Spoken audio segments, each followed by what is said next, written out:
మన ప్రభువును మన రక్షకుడు అయిన యేసుక్రీస్తు ప్రభు శ్రేష్టమైన నామమున అందరికీ వందనాలండి. దేవునికి స్తోత్రాలు. గొప్ప దేవుడు, కనికరము కలిగిన దేవుడు, మనలను విడువని ఎడబాయని దేవుడు మనకు అనుగ్రహించిన ఈ నూతన దినమును బట్టి సమస్త మహిమ, ఘనత, ప్రభావములు యేసుక్రీస్తు ప్రభువు ఒక్కరికే చెందునుగాక. ఆ అత్యున్నతుడు ఈ నూతన దినములో మనకు అనుగ్రహించిన దేవుని యొక్క వాగ్దానము కృపావార్త.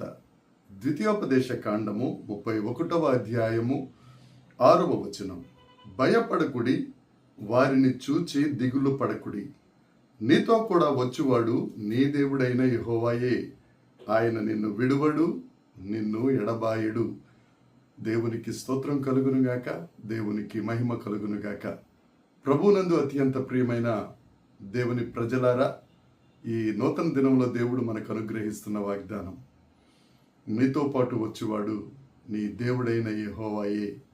ఆయన నిన్ను విడువడు, ఎడబాయడు. కాబట్టి నువ్వు దిగులు పడవలసిన అవసరం లేదు. ఈ మాట 120వ సంవత్సరంలో మోషే దేవుని ప్రజలైన ఇశ్రాయేలీలతో ఆయన తెలియజేస్తూ చెప్పిన మాట. ఇక తను వాగ్దాన దేశంలోనికి అడుగు పెట్టడని మోషే గారికి తెలిసిన తరువాత, ప్రియమైన ఇశ్రాయేలీలారా, దేవుని ప్రజలారా, మీరు దిగులు పడవలసిన అవసరం లేదు. ఎందుకంటే ఇన్నాళ్ళు దేవుని కృపచేత మిమ్మల్ని నడిపించడానికి అవకాశం వచ్చిన నేను మీతో పాటు రాను. కానీ దిగులు పడద్దు. మీకుతో పాటు వచ్చువాడు తండ్రి అయిన దేవుడే, యెహోవా దేవుడే. ఆయన మిమ్మలను విడువడు, ఎడబాయుడు. ఇంతవరకు అమోరీలతో యుద్ధం చేసినప్పుడు ఏ విధంగా మనకు విజయాన్ని ఇచ్చాడో అదే దేవుడు ఆ వాగ్దాన దేశంలో ఉన్న 7 జాతుల వారితో కూడా తప్పక ఆయన ముందు నడుస్తూ మిమ్మల్ని విడవకుండా, ఎడబాయకుండా ఆయన విజయాన్ని మీకు అనుగ్రహిస్తారు. కాబట్టి మీరు దిగులు పడవలసిన అవసరం లేదు. చాలామంది దిగులు పడతా ఉంటారు. నాతో పాటు వచ్చేవాళ్ళు ఎవరండి? నన్ను విడవనన్న వాళ్ళే విడిచిపెట్టేశారండి. నాతో పాటు కలకాలం ఉంటానన్నవారే కనుమరుగైపోయారండి.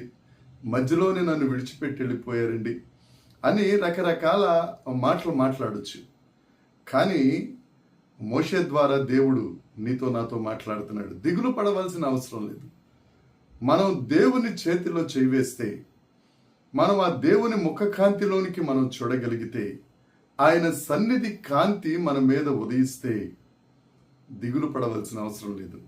మనతో పాటు వచ్చేవాడు మన దేవుడే.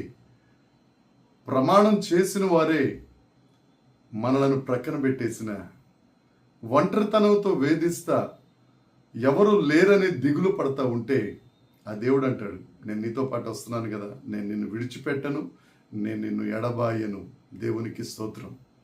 ప్రియమైన స్నేహితులారా, ఏ బాధల్లో ఉన్నారో, ఏ కష్టాల్లో ఉన్నారో, ఏ దిగులుతో ఉన్నారో, ఈ నూతన దినములో మన దేవుడు నీతోనే మాట్లాడుతున్నాడు. నువ్వు దిగులు పడద్దు. నేను నీతో పాటు వస్తాను. నేను నిన్ను విడిచిపెట్టను, నిన్ను ఎడబాయను. తల్లి గర్భమందు రూపించబడక మునిపే నిన్ను చూచిన దేవుణ్ణి.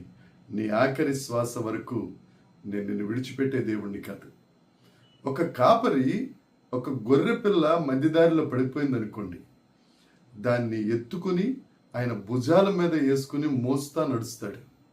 అదేవిధంగా మన దేవుడైన తండ్రి అయిన దేవుడు యేసుక్రీస్తు ప్రభు, నువ్వెక్కడన్నా జారిపోయావేమో, ఎక్కడన్నా పడిపోయావేమో, ఎక్కడైనా ఇబ్బందుల్లో కొలిమిలో కాలిపోతున్నావేమో, దేవుడు నీతోనే చెప్తున్నాడు, నేను నీతో పాటు వస్తాను, నేను నిన్ను విడిచిపెట్టను.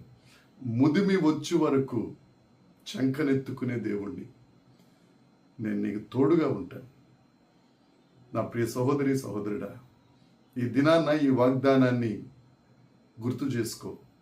ఈ వాగ్దానాన్ని ధ్యానించుకో. మనతో పాటు యేసుక్రీస్తు ప్రభు వస్తున్నాడని, ఆ దేవుడు మనల్ని విడువడని, ఎడబాయడని, మనం దిగులు పడవలసిన అవసరం లేదని ధ్యానించు. ఆ దేవుడు నీతో పాటే ఉన్నాడు. దేవునికి మహిమ కలుగును గాక. దేవుడి మాటలు దీవించును గాక. చిన్న ప్రార్థన చేసుకుందాం. పరలోకమందున్న మా తండ్రి, పరిశుద్ధుడా, కృపగలిగిన వాడా, నీకు వందనాలు. మమ్మలను విడువని, ఎడబాయని దేవుడా, మా ముందు నడిచే దేవుడా, మాతో వచ్చే దేవుడా, నీకు వందనాలు చెల్లిస్తున్నాం. దేవనైనా ఎవరెవరో మాటిస్తారు తండ్రి, నైనా ఎటో వెళ్ళిపోతారు ప్రభువా. నువ్వైతే మాట ఇచ్చి తప్పని దేవుడవు, నమ్మదగిన దేవుడవు. నీవు మమ్మల్ని విడువవు, ఎడబాయవు ప్రభువా. నీ వాక్యం వల్ల మీరు మాకు ఇచ్చిన ధైర్యమును బట్టి నీకు స్తోత్రం. నిన్ను మహిమపరచుటకు దేవనైనా నిన్ను స్తుతించుటకు కృప చూపినందుకై నేను మిమ్మల్ని మాత్రమే స్తుతిస్తూ సమస్త మహిమ ఘనత ప్రభావమును మీకు ఆరోపిస్తూ యేసుక్రీస్తు నామమున ప్రార్థన వేడుకొనుచున్నాము తండ్రి. ఆమేన్, ఆమేన్, ఆమేన్. దేవుని కృప మనకు తోడై ఉండునుగాక. ఆమేన్, ఆమేన్, ఆమేన్.